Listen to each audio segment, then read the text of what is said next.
नमस्कार दोस्तों, बहुत-बहुत स्वागत है आपका मेरे यूट्यूब चैनल पे। आज दोस्तों इसमें हम सॉल्व करने वाले मिसिंग नंबर के कुछ इंपॉर्टेंट क्वेश्चन को, जो दोस्तों काफ़ी एग्ज़ामों में यह क्वेश्चन जो है पूछा गया है। तो यहाँ पे दोस्तों इसको हम सॉल्व करेंगे बिल्कुल ईज़ी तरीके से एंड यहाँ पे दोस्तों अब मैं आपको विश्वास दिलाता हूँ कि इससे एडवांस में आपको किसी भी एग्ज़ाम में नहीं पूछता सीजीएल के अलावा। तो यहाँ पे दोस्तों सीजीएल के लिए जो थोड़ा-सा इसमें मेन हार्ड कर देता है, लेकिन दोस्तों बाकी जितने भी यहाँ पे एग्ज़ाम होते हैं, यूपी पीसीएस को छोड़ के, तो यहाँ पे दोस्तों इन सब में इतना ही नॉर्मल यहाँ पे क्वेश्चन आपको मिसिंग नंबर से मिलने वाला है। तो यहाँ पे दोस्तों जो हमारा पहला प्रश्न है, यहाँ पे देख सकते हैं किस प्रकार से 4, 9, 20, 23 और 90 के फॉर्मेट में है। उसके बाद क्वेश्चन वर्ड लगा दिया गया है कि उसके स्थान पे क्या आएगा।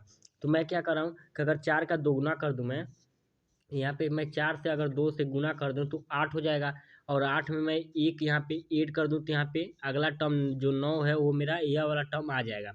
अब दोस्तों हमें यह वाला टर्म लेके आना है। तो यह लाने के लिए हमें क्या करना होगा, अब अगले टर्म में यानी 9 में मैंने 2 से गुणा किया और दोस्तों पहले हमने 1 जोड़ा था, अब इसमें मैं 2 जोड़ रहा हूँ तो यहाँ पे देख रहा हूँ कि मैं 20 आ जा रहा है।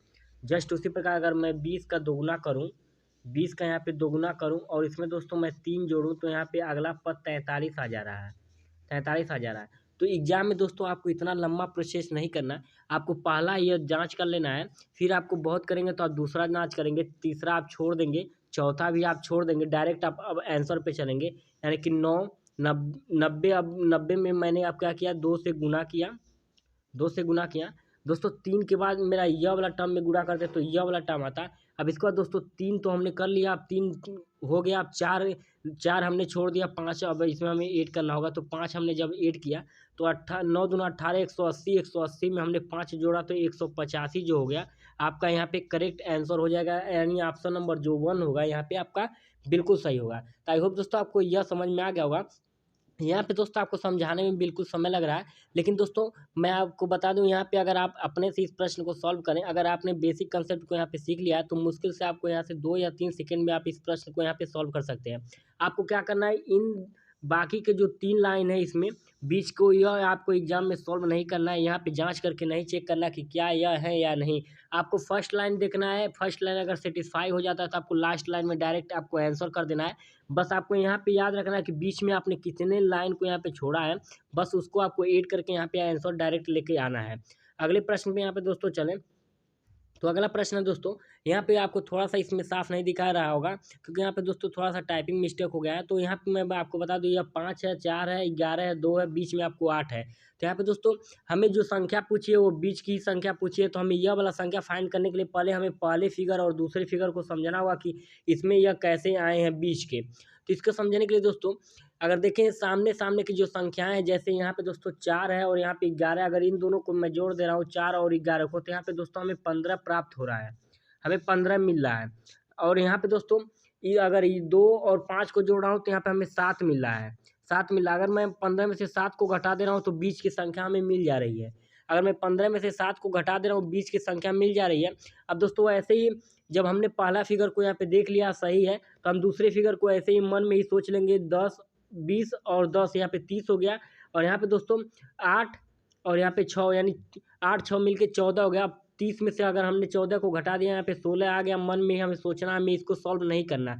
अब दोस्तों हमें डायरेक्ट इसको आंसर लाने के लिए जो आपका यहाँ पे पद दिया गया है, इन सभी पदों को आपको यहाँ पे देख लेना है कि यहाँ पे जो पद है किस प्रकार से दिए गए हैं। तो यहाँ पे पहला जो पद है यहाँ पे आपको 15 दिया गया है, तो 15 प्लस 8, जब हमने 15 प्लस 8 को किया तो यहाँ पे कितने हो गए, यह हो गए 23। और दोस्तों सामने-सामने को जोड़े यानी 3 और 9 को, 3 और 6 को जोड़े तो यहाँ पे 9 हो गया। अब हमने 23 में से 9 को जब घटा दिया, जब 23 में से आप यहाँ पे 9 को घटाएँगे तो यहाँ पे कितना आ जाएगा? तो 23 में से आप 9 को यहाँ पे घटा देते हैं तो आपका जो फाइनल यहाँ पे आंसर आ जाएगा, 13 में से 9 जाएगा दोस्तों, यहाँ पे आपका 4 हो गया और 1 हो गया। यानी कि ऑप्शन नंबर जो सी है आपका यहाँ पे बिल्कुल सही हो जाएगा। तो इस प्रश्न को भी आपको सॉल्व करने में बिल्कुल भी समय नहीं लगेगा। अगले प्रश्न की बात की जाए तो दोस्तों इसको थोड़ा-सा मैं ज़ूम करूँ, तो यहाँ पे आप देख सकते हैं यहाँ पे जो प्रश्न है किस इस प्रकार से लेवल इसका रखा गया है। तो अगर दोस्तों हमें बीच की संख्या यहाँ पे पूछी है तो हमें बीच की संख्या ही फाइंड करनी है पहले और दूसरे फिगर को लेके। तो यहाँ पे दोस्तों बीच की संख्या हम कैसे देखेंगे, अगर मैं यहाँ पे दोस्तों 17 में 7 का गुणा कर दूँ तो संख्या काफ़ी बड़ी हो जाएगी और 17 में 5 का भी गुणा करना होगा तो यहाँ पे संख्या काफ़ी बड़ी हो जाएगी। तो इसको हम इस प्रकार से नहीं सोचेंगे। अब दोस्तों जब इस प्रकार से नहीं हो रहा है तो हम क्या स्क्वायर करके देख लें। स्क्वायर करेंगे तो कैसे होगा, जैसे दोस्तों यहाँ पे संख्याएं जो है 2 बार यहाँ पे साथ साथ दी गई हैं, तो इसमें कन्फ्यूज आप थोड़ा सा हो सकते हैं। लेकिन दोस्तों यहाँ पे कन्फ्यूज बिल्कुल भी नहीं होना। अगर मैं क्या करूँ, 17 में से अगर मैं 7 को यहाँ से घटा दूँ और इसका स्क्वायर कर दूँ, तो कितना आ जाएगा? 17 में से 7 जाएगा, 10 आएगा, 10 का स्क्वायर करेंगे तो यहाँ पे 100 आ जाएगा। उसी प्रकार दोस्तों अगर मैं इस 7 और इस 5 को घटा के करूँ, यानी कि 7 माइनस 5 का स्क्वायर बराबर 2 का स्क्वायर यानी कि 4। 2 का स्क्वायर यानी 4। अब इन दोनों को जब मैं जोड़ रहा हूँ तो 104 आ जा रहा है, यानी कि हमारी जो बीच की संख्या है वह संख्या आ जा रही है। अब डायरेक्ट दोस्तों हमें दूसरे फिगर को अभी यहाँ पे इग्नोर करना है। यहाँ पे दोस्तों तीसरे फिगर पे डायरेक्ट हम यहाँ पे आंसर लेने वाले हैं। तो यहाँ पे दोस्तों तीसरे फिगर से डायरेक्ट आंसर कैसे आएगा? यहाँ पे दोस्तों 52 दिया है, 52 में से मैंने 49 को यहाँ पे घटा लिया। 49 को जैसे आप यहाँ पे घटाएंगे, लेकिन दोस्तों 52 में से आपको 49 कैसे घटाएंगे? यहाँ पे जब हमने इस डायरेक्शन में यहाँ पे फ्लो किया, तो हमें भी इस डायरेक्शन में यहाँ पे फ्लो करना होगा। जैसे दोस्तों आपने जिस डायरेक्शन में यहाँ पे आपने फ्लो किया है, उसी डायरेक्शन में आपको यहाँ पे फ्लो करना है, ना कि आपको दूसरे डायरेक्शन में आपको यहाँ पे फ्लो करना है। जैसे दोस्तों आपने जब यहाँ पे पहले फिगर को यहाँ पे देखा, पहले फिगर को, तो आपने क्या किया, 17 में से 7 को घटाया और इस 5 में से इस 2 को घटाया। तो इसी प्रकार दोस्तों यहाँ पे जब आप करेंगे तो 32 में से आपने 24 को घटाया और 17 में से आपने 11 को घटाया। तो इस फिगर में जब आप करेंगे तो 52 में से आपको 48 को घटाना होगा और 57 में से आपको 49 को घटाना होगा। तो यहाँ पर दोस्तों यह 48 है, तो 48 कर लेते हैं इसको।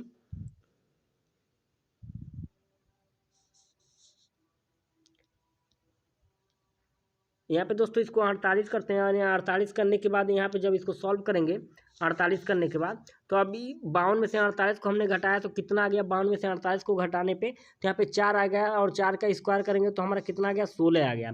अब इसी प्रकार जब इसमें से हमने घटा लिया, अब 57 में से हमें घटाना है यहाँ पे कितने को? 49 को। यानी कि 57 में से 49 को घटाएंगे तो कितना आ जाएगा? 8 आ जाएगा और 8 का स्क्वायर कर देंगे तो 64 हो जाएगा। और 64 को हम जब इसमें ऐड करेंगे तो यहाँ पे कितना आ गया?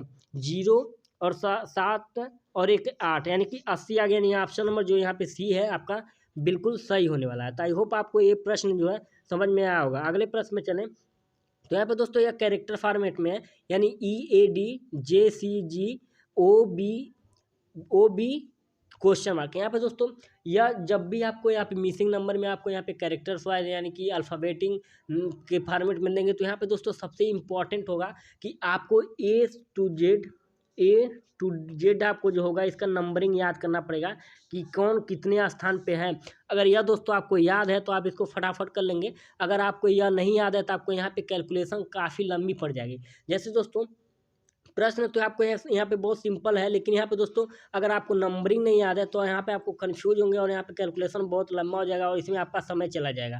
लेकिन दोस्तों अगर आपको यहाँ पे नंबरिंग याद है तो आपको इजी वे में आपको यह समझ में आ रहा होगा कि अगर मैं ई में से ए को घटा दे रहा हूँ, ई में से ए को घटा दे रहा हूँ तो डी आ जा रहा है। ई में से ए को मैं घटा रहा हूँ तो डी आ जा रहा है। डी कैसे आ रहा है? ई का जो नंबरिंग है वो किस स्थान पे ही रहता है? 5 स्थान पे, यानी ए के का स्थान पे रहता है A1 के। जब 5 में से 1 को घटाते हैं तो 4 आता है और 4 क्या होता है? डी ही होता है। 4 यहाँ पे क्या होता है? डी ही होता है। अब दोस्तों डायरेक्ट आंसर पे चलें। अब हमें बीच वाली लाइन को इग्नोर कर देना है, बीच वाली लाइन को हमें इग्नोर कर देना है। अब यहाँ पे दोस्तों डायरेक्ट आंसर पे चलते हैं। हमने ओ में से बी को घटाया, ओ में से मैंने बी को घटाया, तो यहाँ पे हमारे पास कितना आ गया? ओ में से जब हमने बी को घटाया तो पहले यहाँ पे दोस्तों हमें नंबरिंग कर लेते हैं। ओ मेरा कितने स्थान पे आता है? अगर ओ की बात करूँ मैं यहाँ पे तो कितने स्थान पे आता है? तो वो आता है मेरा 15 स्थान पे। बी मेरा आता है 2 स्थान पे, यानी कि जब हमने 15 में से 2 को घटाया तो यहाँ पे 13 आ गया। और 13 दोस्तों हमारा कौन से स्थान पे आता है? तो 13 मेरा जो आता है यह एम के स्थान पे आता है। यानी कि यहाँ पे जो आपका आंसर है यह एम यहाँ पे बिल्कुल सही होने वाला है। तो आई होप दोस्तों आपको यह समझ में आया होगा। आपसे यहाँ पे मैं बता दूं, आपको ए टू जेड आपको नंबरिंग इसमें याद करना पड़ेगा।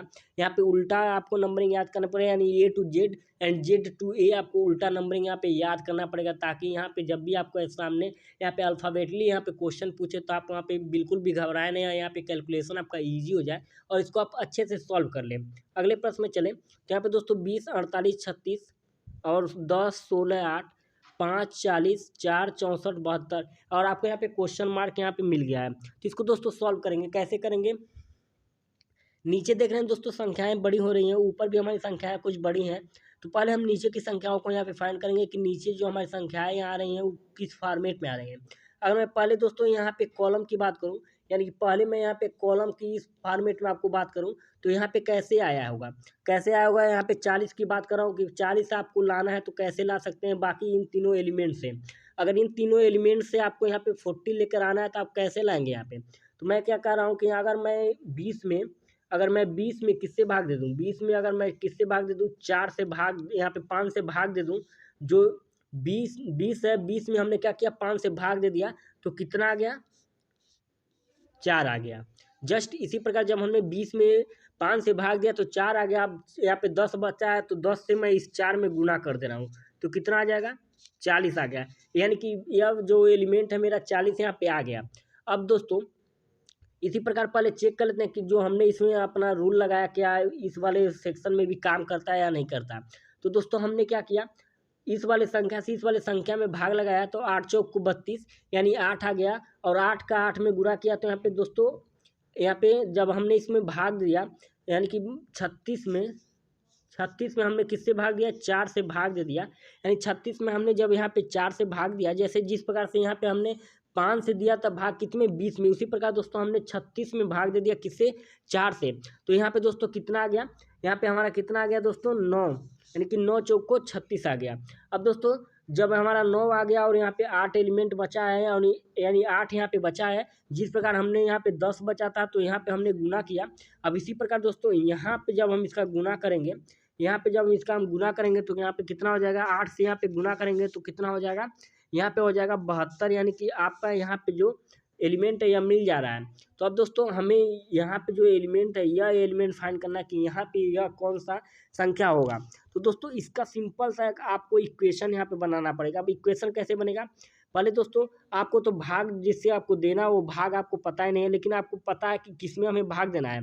यानी कि यह जो संख्या थी तो इससे हम इसमें भाग दे रहे थे, यह जो संख्या थी इससे हम इसमें भाग दे रहे थे, तो यह जो संख्या इससे हम इसमें भाग देंगे कि नहीं देंगे। यानी कि 48 डिवाइड बाई, जब क्वेश्चन वर्ड है तो दोस्तों हम इसको यक्स मान ले रहे हैं कि यक्स होगा।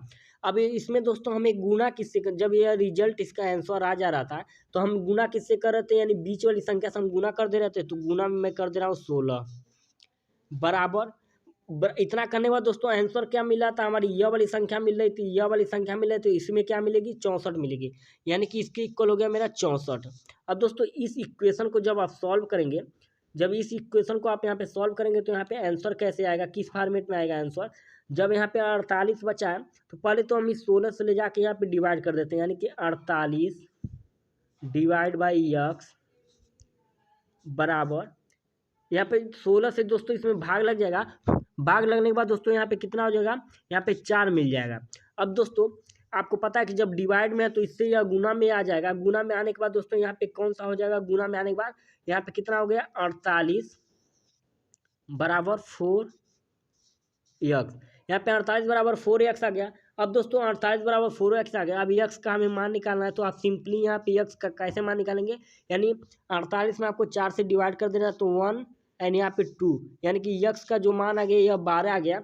आप यहाँ पे आंसर थोड़ा सा आपका अपना मैच कर लेना कि आपका 12 आंसर किस सेक्शन में दिया है। तो यहाँ पे ऑप्शन नंबर जो सी है इसमें आपको ऑप्शन नंबर यहाँ पे आपका आंसर 12 दिया है। तो आई होप दोस्तों आपको वीडियो पसंद आई होगी। अगर वीडियो पसंद आए तो चैनल को सब्सक्राइब कर लीजिएगा, वीडियो को लाइक कर लीजिएगा, अपने दोस्तों में से शेयर कर लीजिएगा। तो चलिए मिलते हैं ऐसे नेक्स्ट वीडियो में।